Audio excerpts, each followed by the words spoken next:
Сегодня была судом апелляционная инстанция отказана в нашей жалобе на постановление суда первой инстанции Мостовского районного суда, который нам ранее отказал в нашей жалобе в порядке статьи 125 на бездействие следователя, проводившего проверку по заявлению Аюба Салмана Чатиева о совершении противоправных действий в отношении него сотрудниками полиции, которыми подкинули наркотик в автомобиль.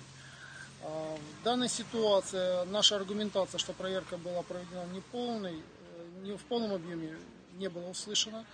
Даже тот аргумент, что следователь удовлетворил мое ходатайство о проведении дополнительных проверочных мероприятий, но никакие мероприятия проверочные вообще не выполнил, а просто сразу же после этого, по сути, вынес постановление об отказе в возбуждении уголовного дела, не были услышаны. Это очень странно, по той простой причине, что даже, получается, сам следователь согласился с неполнотой проверки, но ничего не сделал. И в судебном заседании в суде первой инстанции следователь это признавал.